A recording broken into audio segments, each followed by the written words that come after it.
Zoom. Thank you very much for joining us. My name is Paul McGuire, and I'm delighted to be here serving as the MC for the 13th annual Wine to Water benefit. In the next hour, you're going to hear from Dr. Jack Hickel and many members of the Alaska team, including videos from South Sudan. A reminder that the silent auction is ongoing. Bidding will end at 7:30 Alaska time. If you want to bid on items, there's still time, and boy, do we have a lot of fabulous items here. The website displayed on your screen right now. Also, if you are text savvy, you can text Wine to Water 2022 to the number on the screen, 243-725.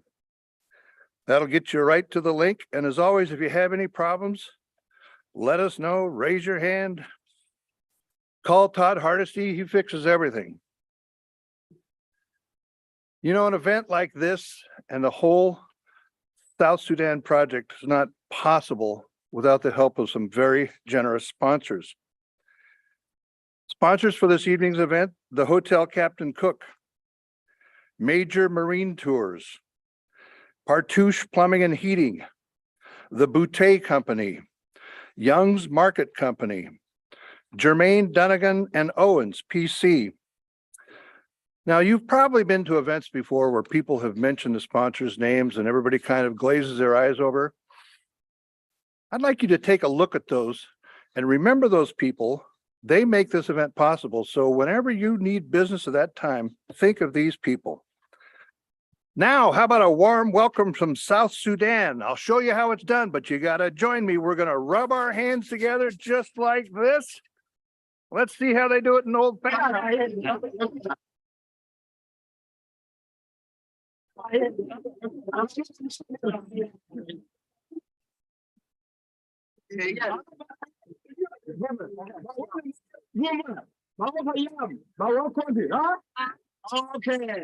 I'm on. 1, 2, 3.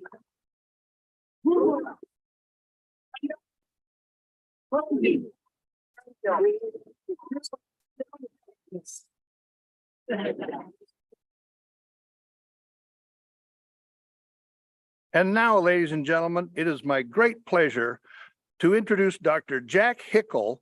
Jack is one of the co-founders of the Alaska Health Project South Sudan, and he's joining us now via Zoom. Dr. Jack, are you there? Come on up. I am here. Thanks, Paul. All right. Appreciate it. Good afternoon. Like Paul says, good afternoon, good evening to everybody, wherever you're at. I'm Jack Hickel, co-founder and president of the Alaska Health Project South Sudan. And on behalf of the board, we're welcoming you here. It's going to be an exciting event. This is the first time we've been back, going to do a live. We're going to start with this one virtual at 5:30 in the Hotel Captain Cook here at Anchorage, Alaska. We'll be doing a live event. So it's going to be a hybrid event. Hopefully it goes smoothly. Over the next hour, we're going to be raising funds for our well drilling project and our agricultural project in South Sudan, Africa, a wild and crazy place. But before I get started, I want to propose a toast to a former longtime board member, John Waterhouse, who sadly passed away about a month ago. He's a Native American who has a passion for Indigenous people's rights, traveled around the world pursuing that. He was also a very passionate member of our board. He's going to be sorely missed. And so a toast to our good friend, John Waterhouse. Some of you are already familiar with what we're doing in South Sudan, but for those that are new, I just want to give a brief history of how we got started and what we're doing. I originally went to South Sudan at the invitation of Dr. Jill Seaman, who is a physician from Bethel, Alaska, who spends part of her time in Bethel, part of her time in South Sudan. An amazing woman, working in a village called Ulfangak, which you'll be familiar with, which is on a remote branch of the Nile River, a terribly impoverished village, and a very difficult place to live. Place where there's no roads, no sanitation, no running water, no electricity, minimal access to healthcare other than what Jill does heroically in her 10-bed clinic, which is certainly overcrowded and understaffed, dealing with killer diseases. I mean, malaria, TB, you've heard of, but cholera and people dying of malnutrition, infectious diseases that very few people have ever heard of before. Even medical physicians haven't heard of a lot of things that we deal with there. I saw a humanitarian crisis there, unlike any that I've seen ever. And I couldn't leave there without telling Jill, we're going to help you, Jill. We're going to do what we can. So we returned to Alaska. January 2008, we started the Alaska Sudan Medical Project, which is the original name that we had. We focused on 4 areas of the greatest concern that we identified. Number 1, we wanted to improve the medical infrastructure. Number 2, provide clean water. Number 3, address the food insecurity in the country and the hunger. And number 4, to make sure that these programs were sustainable. Briefly, we built a clinic, a medical surgical clinic, which most of it burned down just before it opened. We finally got it open in 2013. We built a second clinic for TB and infectious diseases, which we completed in 2021, which is really exciting because now these patients don't have to be cared for on the ground, in the dirt, underneath a tree, under the scorching sun. They have beds and a roof over their heads. So we've made some great progress there. But you know, one of the big killers in Africa, especially in South Sudan, is dirty water. And it's especially a killer for little kids. So we decided to have a water to provide clean water. And, you know, it's been exciting. We started drilling wells, and we have now completed 46 water wells in over 24 villages up and down the Nile River. This is really exciting stuff, guys. It's having a huge impact. Most of these people had never tasted fresh water before. And what is also interesting is because of the lack of roads, the well drilling equipment and all the supplies have to be carried from village to village through swamps by local village men. It really gets their buy-in. If they want a well, they're going to work for it, and they'll carry this stuff for days at times. Hunger and malnutrition is a frequent visitor to Africa, especially South Sudan. We don't believe in food handouts, except, of course, in emergency situations, and I'll mention one later on today. So we started an agricultural program to provide training to local men and women so that they can get tools and seeds and develop their small garden plots, which is what they usually have, into small family farms. And this has been hugely successful, hugely impactful. We have 465 of these farms up and down the Nile River, and it's providing food for not only the families, but there's excess food as well that they're selling in the local market, which is really, really exciting, because then it provides some cash so that the farmers can buy clothes and pay for school fees. But these programs wouldn't be worthwhile if they weren't sustainable. You know, half the wells ever drilled in Africa are non-functional, but not in our region. We have trained men and women in construction, in well drilling, and in well management, agricultural techniques, small motor repair, all sorts of things. Our programs are sustainable, and they're being managed now by the Africans themselves. We've been amazingly successful there, and we're excited about what we're going to do tonight. As a reminder, for every dollar raised tonight, up to $250,000 will be matched. So if we're really good and really successful, we could raise $500,000, guys, tonight. You can help us do this. Thank you.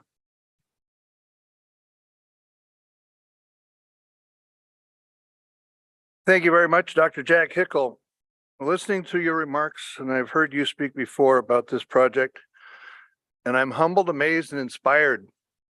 You know, there's a lot of things that happen in the world, and we won't solve all the problems, but when you solve some problems for some people, it makes all the difference in the world. It's a great honor to be here. Next up, we're going to go to a recorded message from members of the Alaska team in Juba and in Old Fangak, South Sudan. Hi, my name is Emmanuel Echodu, Program Manager for the Alaska Health Project South Sudan. I'm recording this message from Juba, South Sudan this morning to thank you for the support that you're giving to our organization. With this support, we are changing lives and making a difference.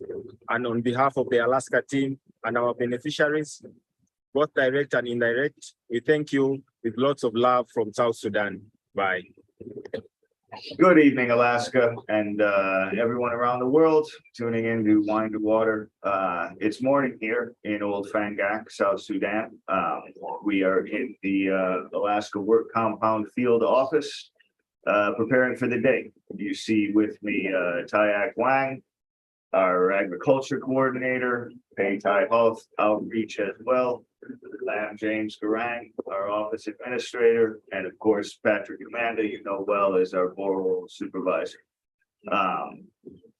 This is a busy day for us. We're involved in some repairs to the TB clinic and staff headquarters as we speak. We are planning for the next borehole mission in a village called TK, putting all the details together and prepping our team to get into the field for that, and preparing for some agriculture outreach and visiting the villages as well. None of this could be done without your support, without all the help you've given us over the years to make these changes happen. You've seen a lot of pictures of the structures and the boreholes we built. The gentlemen around me are the ones that have been working for the last 10 years with us, growing, changing, getting older, and making life here a little bit better as we try to get a little bit better.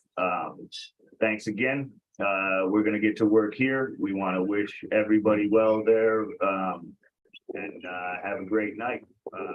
Enjoy the food, wine, and beautiful people that you happen to be with anywhere. We're going to try to get enjoying life here. Take care, and we wish you all well in Nuer, in the local tongue. We'll pass our greetings now. Come on. Thank you, Alaska. Thank you again. Welcome back. It actually says welcome back live. And I was thinking about that. I'm going, well, it is live, although you're live in a different audience in different places of the world. So thank you for joining us once again. Remember that each and every dollar that we raise tonight is going to be matched by a very generous anonymous donor up to $250,000. I hope you've been checking out the silent auction items. They've got some fabulous, fabulous things, including an original John Van Zyl painting that he titled Aqueous. He was inspired by the work we are doing to provide clean water, and when the muse hit, the result was an amazing painting of a mother black bear and cub in this forest setting. It's a John Van Zyl original. And just take a look at all the auction items that are there.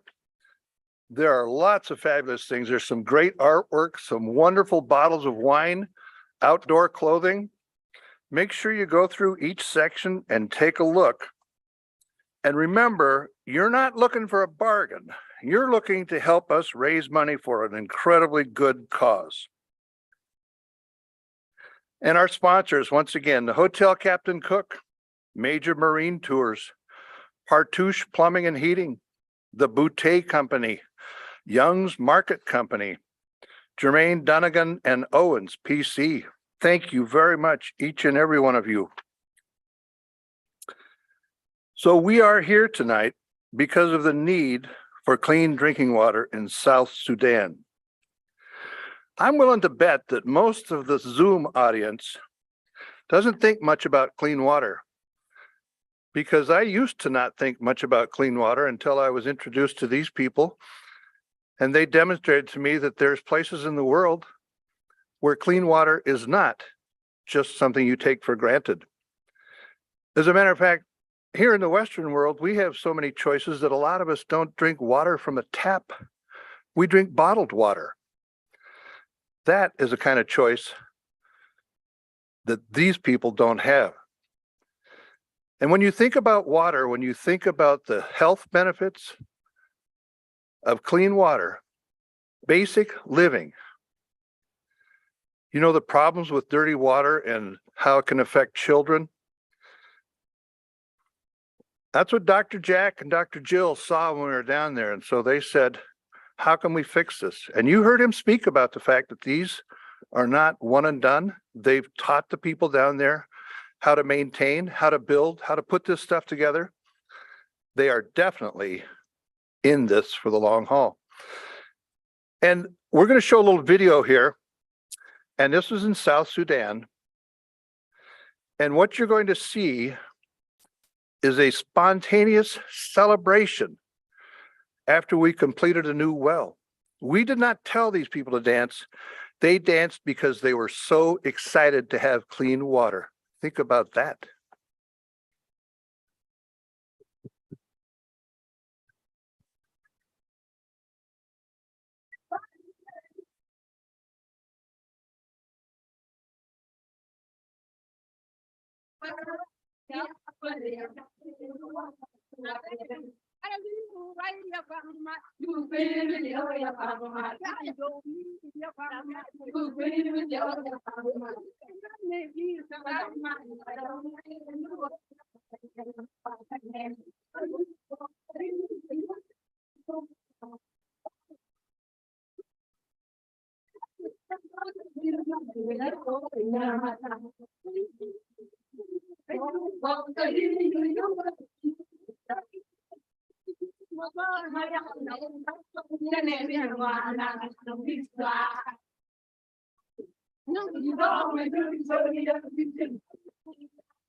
A true celebration for something that we might just take for granted.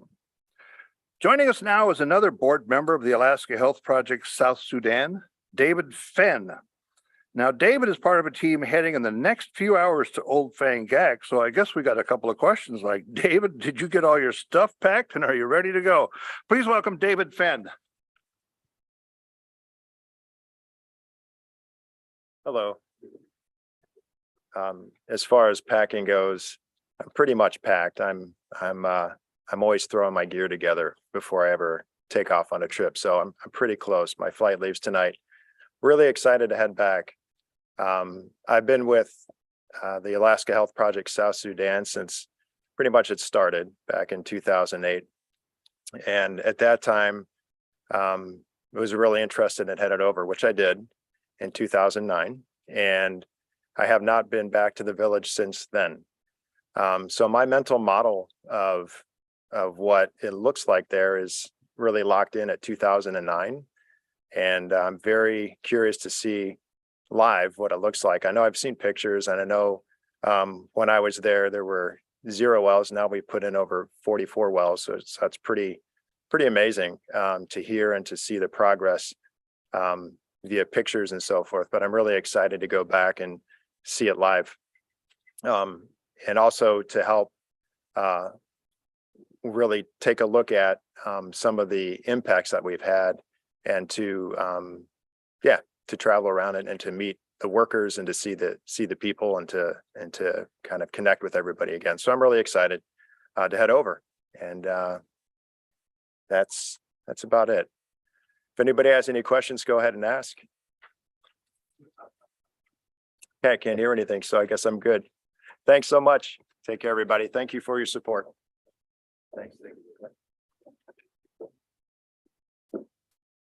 Thank you, David. Just because you can't hear them doesn't mean they might not have questions. They'll just come in the form of email. So we'll make sure they get forwarded right to your attention.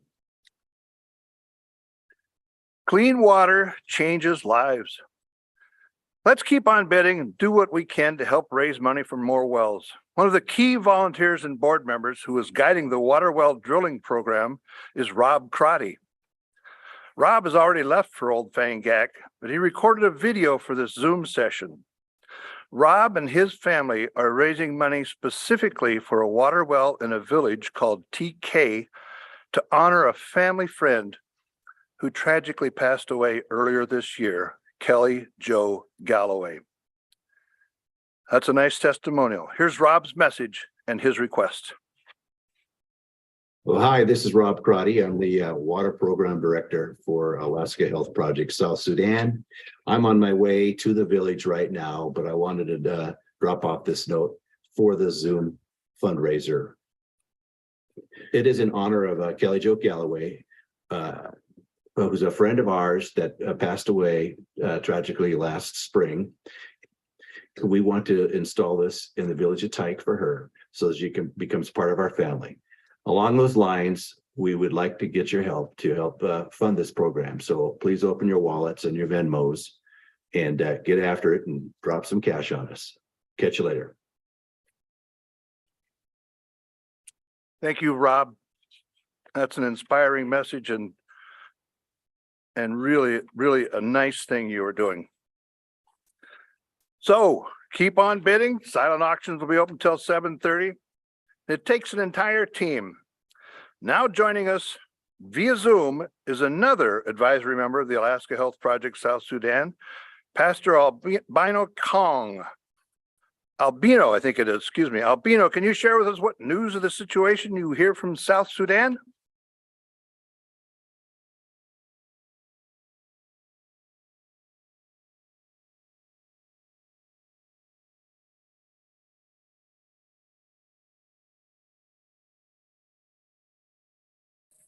Hello? Can you hear me?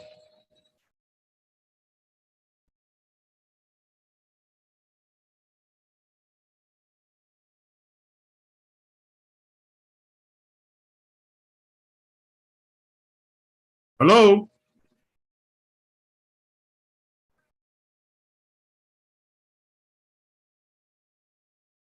Can you guys hear me?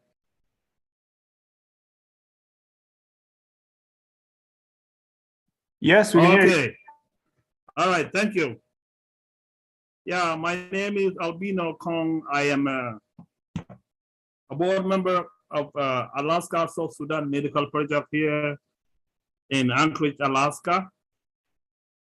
I'm a pastor at Anchorage Lutheran Church, working with missionary at large.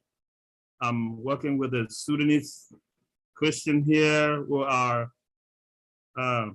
Christian brothers and sisters here in Anchorage. So I want to thank you, all of you. The best efforts of mice and men. Every once in a while, we run into technical problems, but we're working hard to overcome them. Once again, thanks to our sponsors tonight, Jermaine Dunnigan and Owens PC, Young's Market Company, the Boutte Company, Partouche Plumbing and Heating, Major Marine Tours, and the Hotel Captain Cook, where we are broadcasting live to you at this very minute.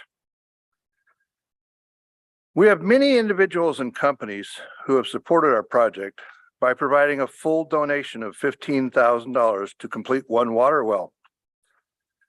We are hoping to get 10 commitments tonight to bring clean water to 10 villages. Now, if 15,000 is too much for an individual, do like this group of people did.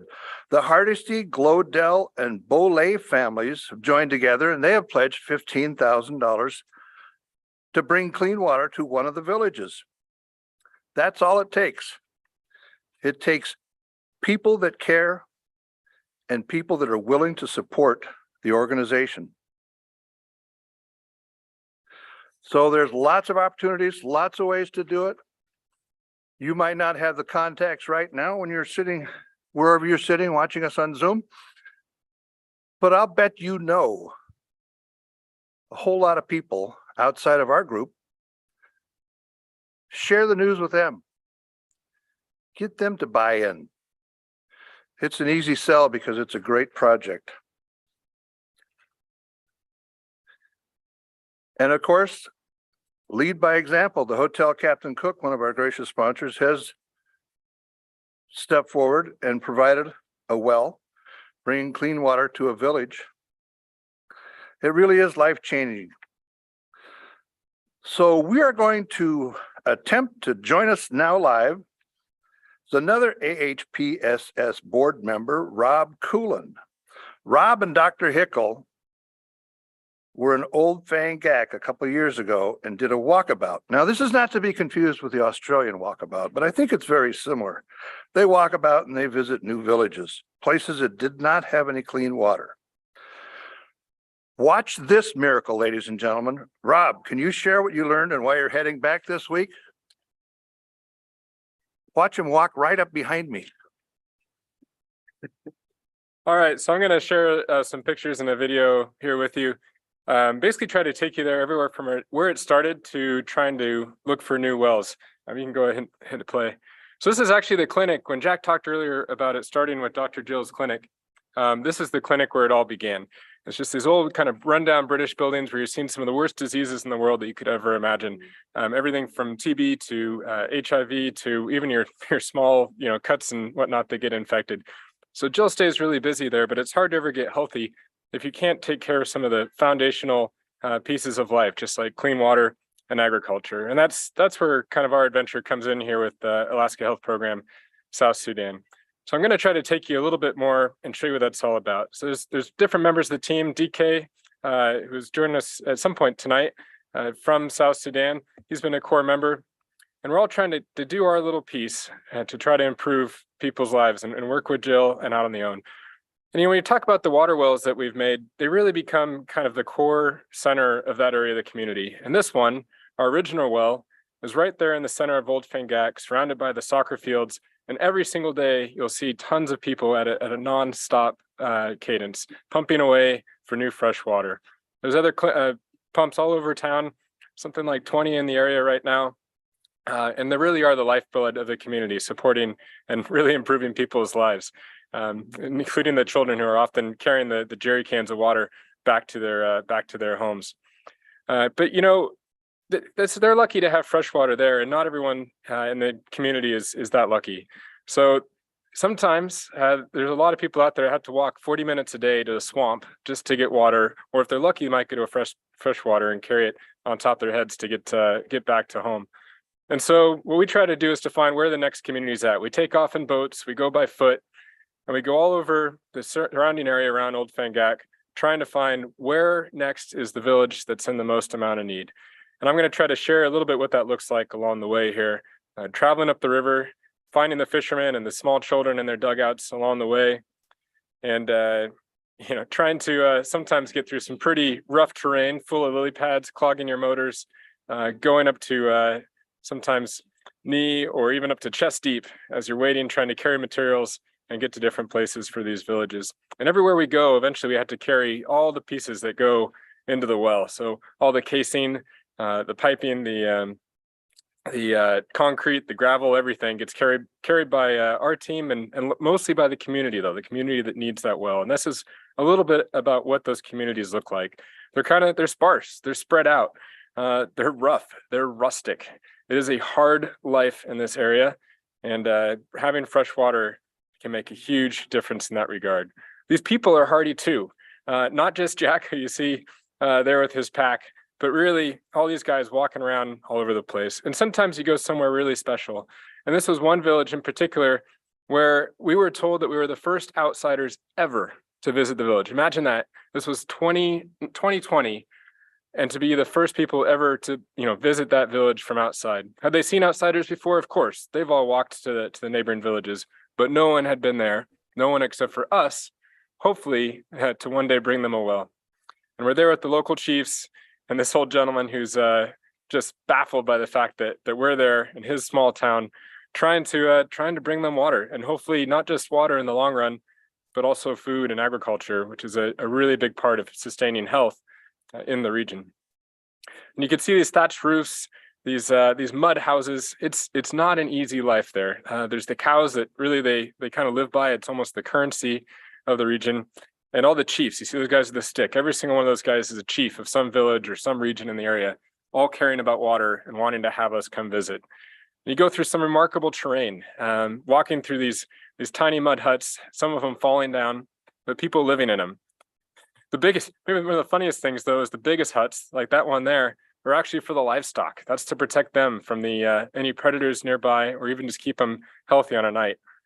And but it's the people living in those small huts, the people that are most in need of water. In this particular village, they're walking 40 minutes to a swamp, and that's what these girls are doing here, to get a bucket of water that's going to make them sick. And so we want to bring water to their village and help them feel better, so they're not taking water from places like this, which it's rough enough walking through it. I couldn't imagine drinking from it, because even if you drink from it with a filter, it's terrible.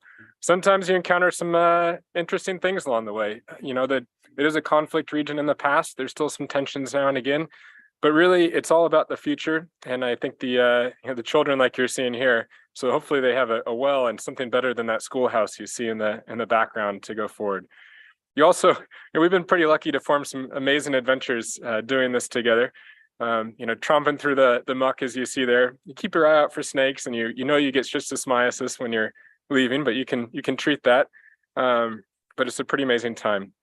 One of the key parts about this though too is the buy-in from the villagers. So they're doing their part to help us out, and here they're digging the holes that we actually need to run the drill, to fill with water, to run the drill, to dig a well.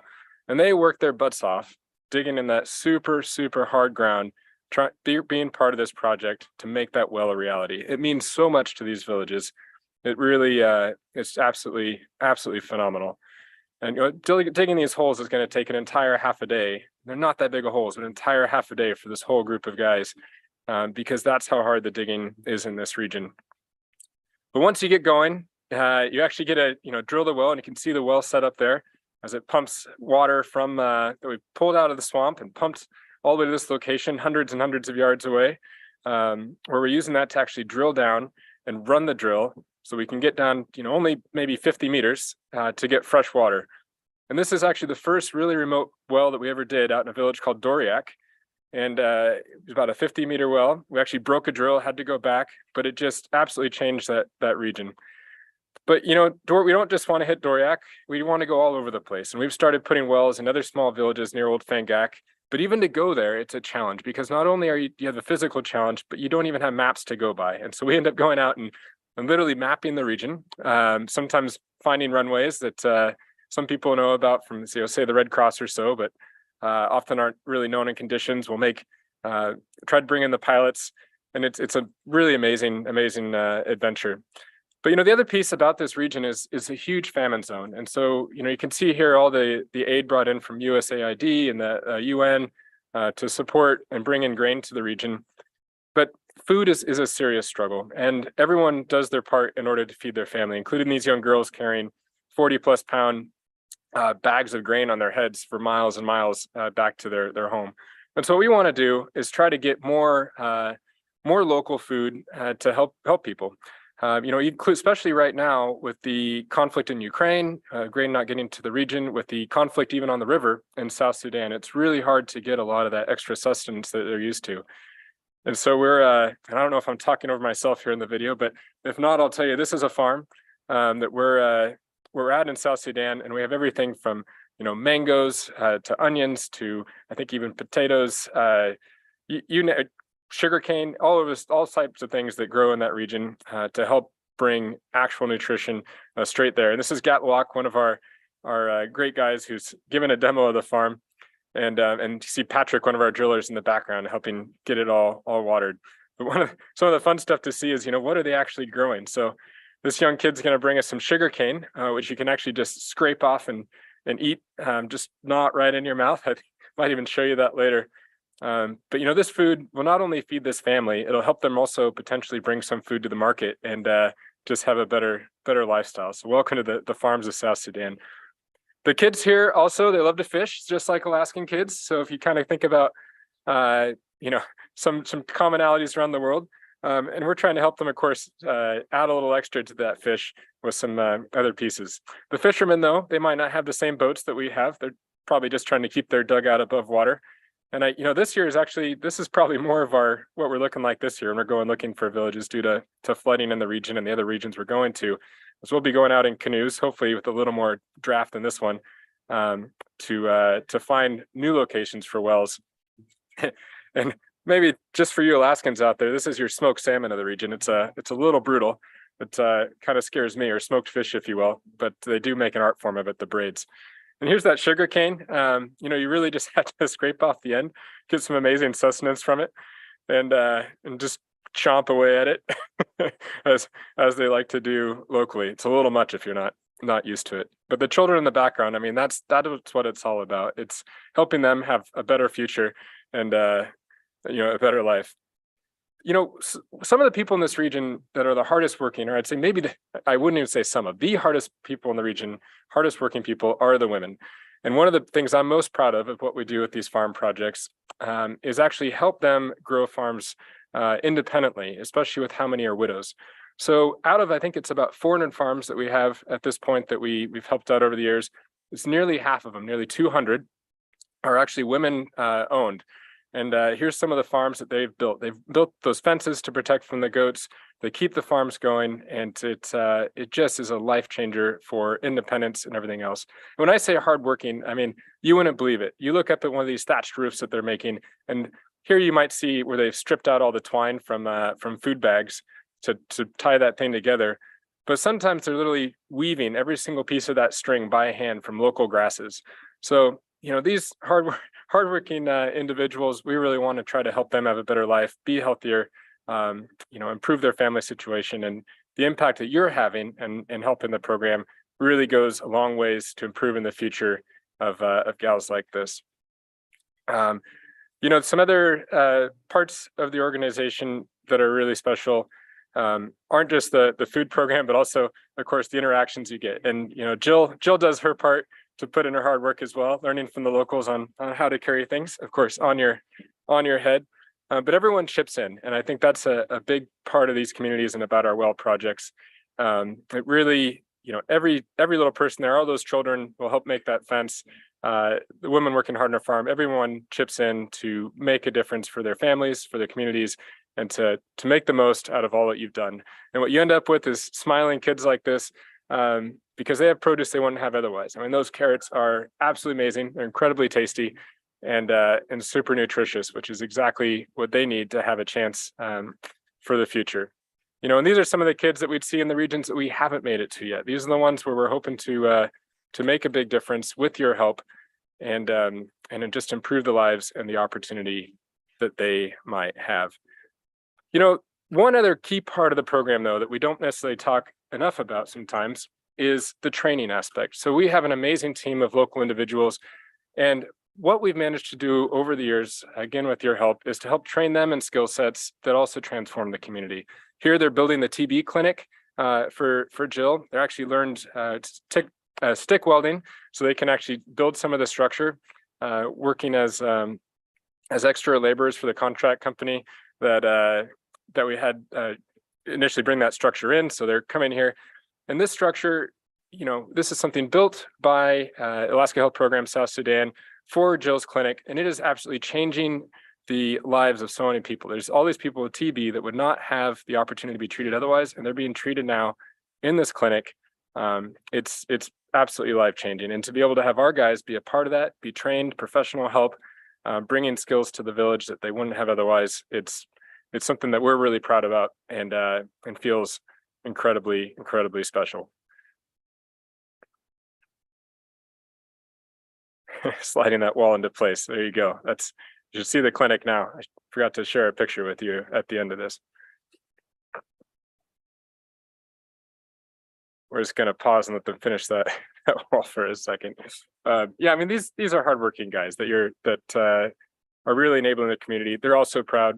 They're all what we call the Alaska team out there. And so the community absolutely leans on these guys day in, day out. They're the ones that step up when the community needs someone. And these are the guys that you're helping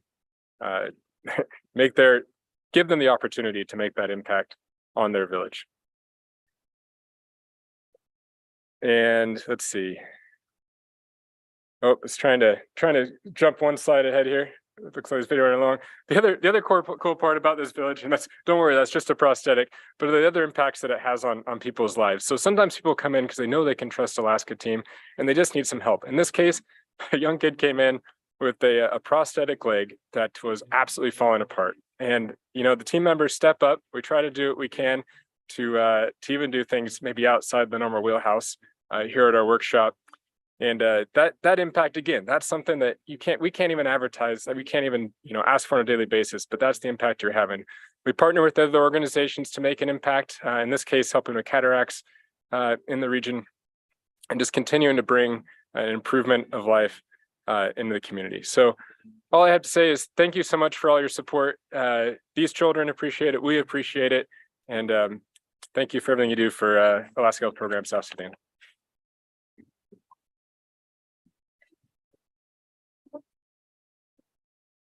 Thank you very much, Rob Kuhlen.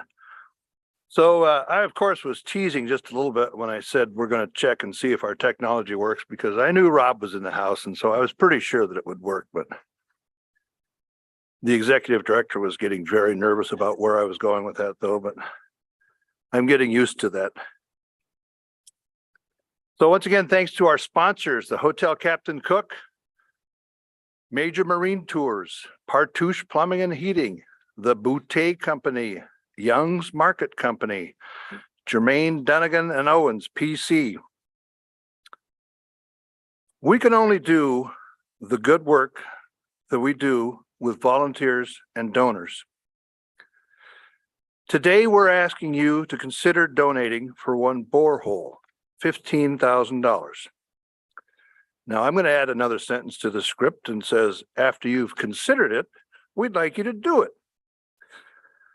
Now, once I said before, $15,000 is a lot of money, but you've seen firsthand what it does. So if you're in tonight and you can support $15,000, raise your hand. Anybody out there, raise your hand right now at $15,000 to drill a new well for these people. And if you can't do 10, how about 15? How about 10? And if you can't do 10, do 5. If you can't do 5, do 2,500, do 1,000, do 500. This money goes to good causes and it all adds up and it all helps. And remember, all of our donations, dollar for dollar this evening, are going to be matched up to $250,000. Clean water does indeed change lives. We have a lot of great auction items. I've been telling you about those all night. You should get online and check them out. One of our primary event sponsors, Major Marine Tours, has a hotel stay and whale watching out of Seward. And then, for instance, look at these.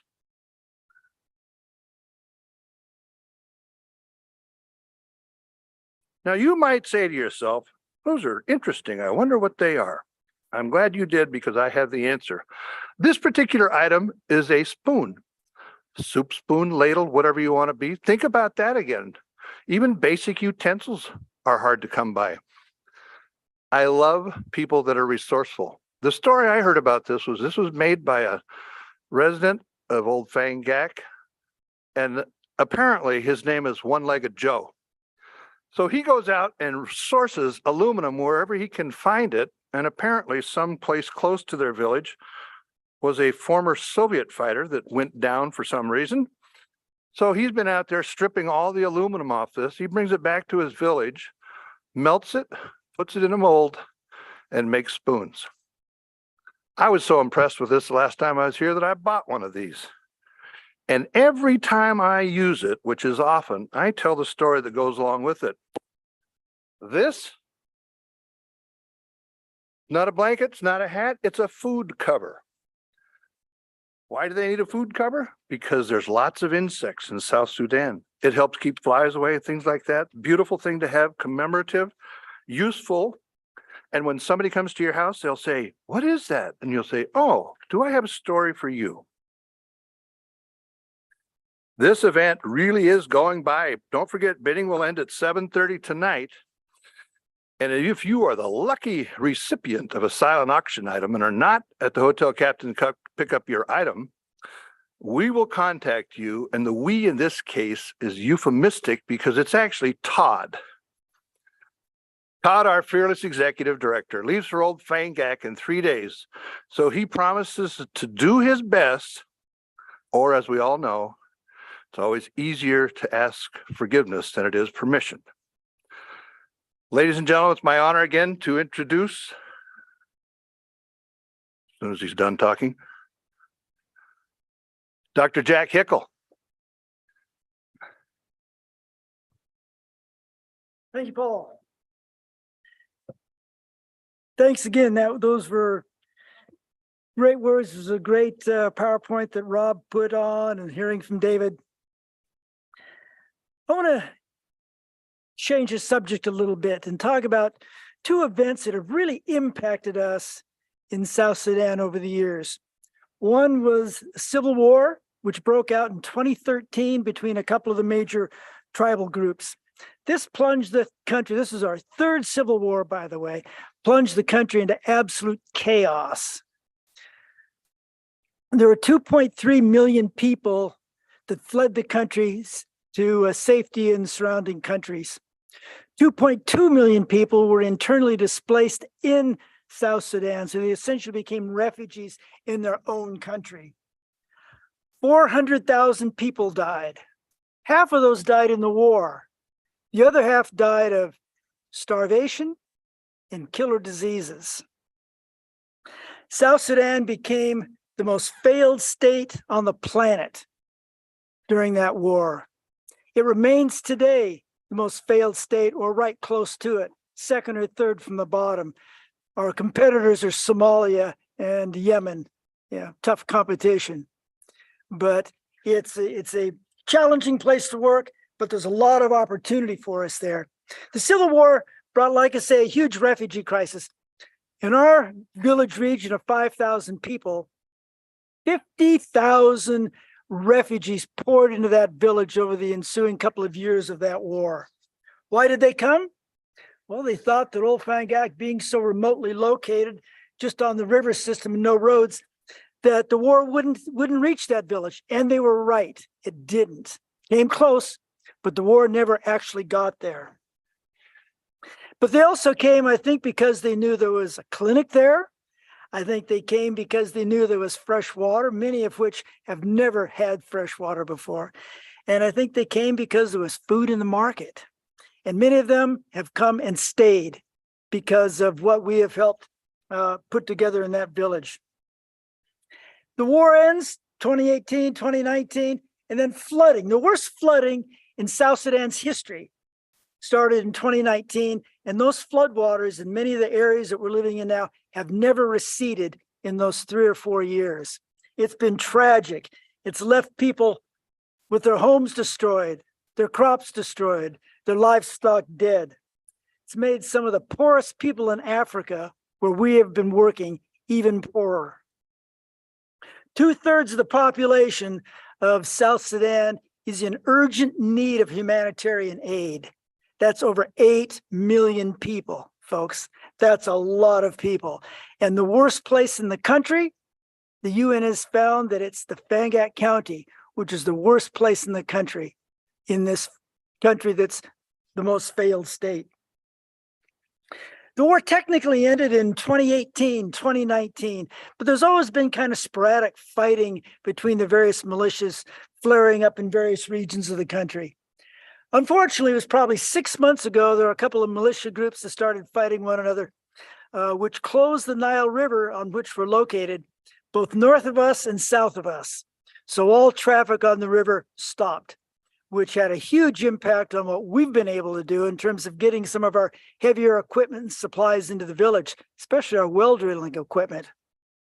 We've been waiting for months to get this in. We still have some supplies in the village now, which Rob Crotty is on his way down there to start more well drilling.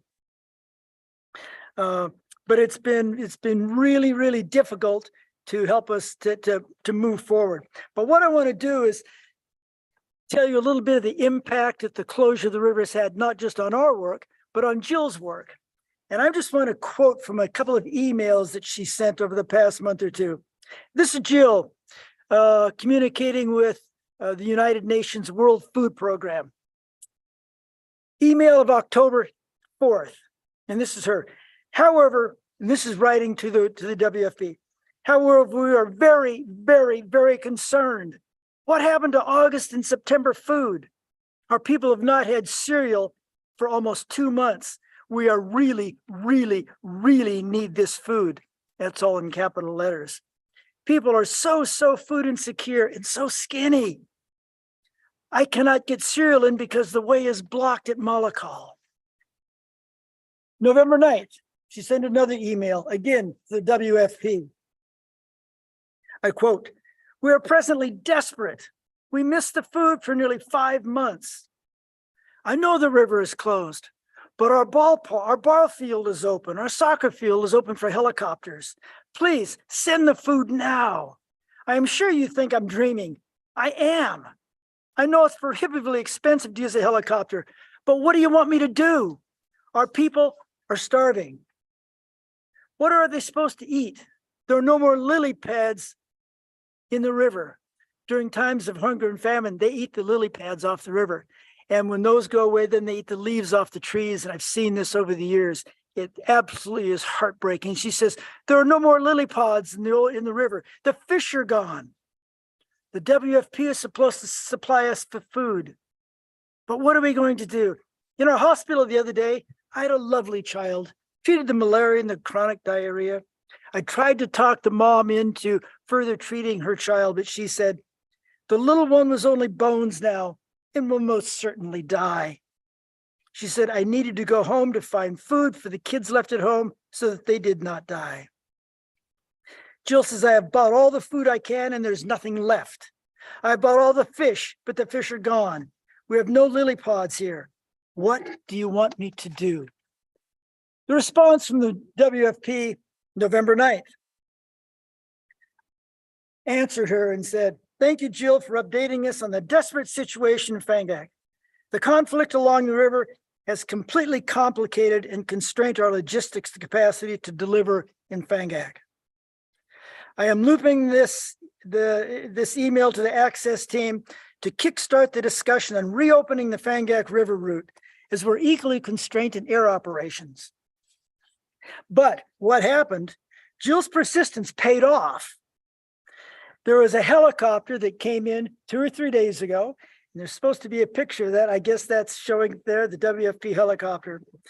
Came in on Wednesday, the first time with a food drop in over 3 months, filled with emergency food aid for the patients. Now, it's not food aid for the community, it's food aid for the clinic patients.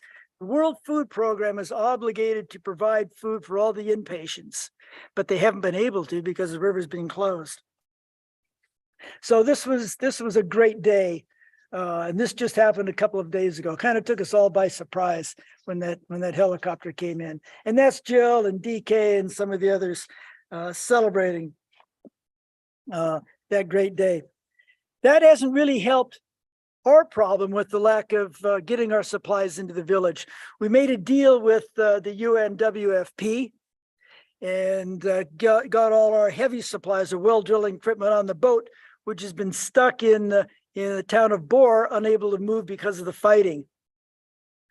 But we just heard day before yesterday that boat is now moving down the Nile and will be arriving in Old Fangak next Wednesday, about the time that David and Rob and I get there. It's been amazing how we've been able to overcome a lot of these challenges over the years. Sometimes I think, oh my gosh, we're never gonna get past this, but we always seem to, and we thank you for helping us do that. You know, our goals have remained the same. Our goals are to complete a total of 100 wells in 1,000 farms by the end of 2024. That's roughly 25 new wells and 250 farms a year. And we're going to do it, guys, because I know we can. Sound challenging and daunting? It is. But with your help, we can make this thing happen. But we're almost halfway there when you think about it. 100 wells, we're already at 46. 1,000 farms, we're already at 465. We're almost halfway there, guys. We are impacting hundreds of thousands of people. And I'm going to dare predict in the next couple of years, we're going to be impacting 200,000 people. But we're already at 100,000 that are under that we've been able to help these years. there's always hiccups. And there is right now with the flooding. Some of our wells are now underwater. So we have to elevate platforms so that the pumps can be utilized again by the women and get those pumps getting fresh water, even though there's flooding all around. We're heading back to South Sudan this weekend, as you heard. Rob is already on his way to the village, going to be drilling in the village at TK. The other team of Rob Coolin, who you saw, and Dave Fenn as well, and myself are heading out this weekend. And our plan is to, like we say, go to areas that we have not been before, areas that I've been wanting to go to for 13 years, because I heard about some of the villages north of us on the river that are even worse off than what we've seen around the Fangak region. We're going to be taking canoes from one village to the next, speaking to the chiefs and the elders, getting ideas. Can we put a well here? Can we start an agricultural program here? That's our plan. And I think we're going to be able to do that. With the well drilling equipment now coming in, I think the plan is, and Todd can correct me on this, to get another 6 wells going by the first of the year in this area. Sometimes I think this area is untouched by anything except grinding poverty and killer diseases. You know, guys, all they're asking for is clean water, and we're giving it to them.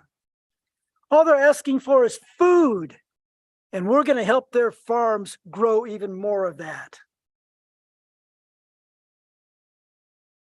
But this can only happen with your help.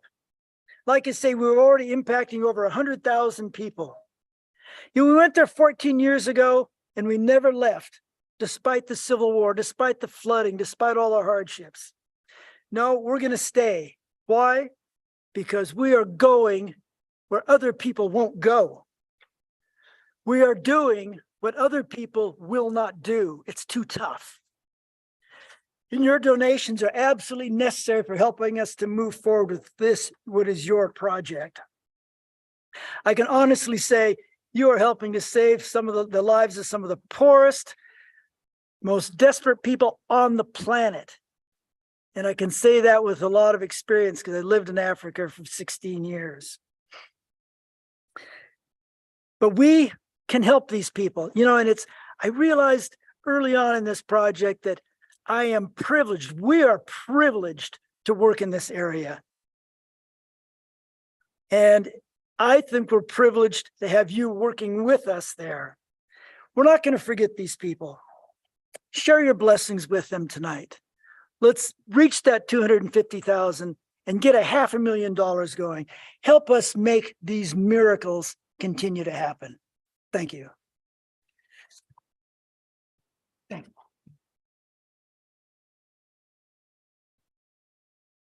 Ladies and gentlemen, once again, Dr. Jack Hickle.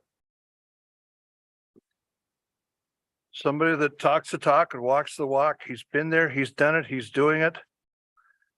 He's an inspiration. And this could not be done without your help.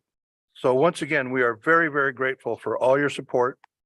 Silent auction is still going on. You have a couple hours to check that out before it closes up.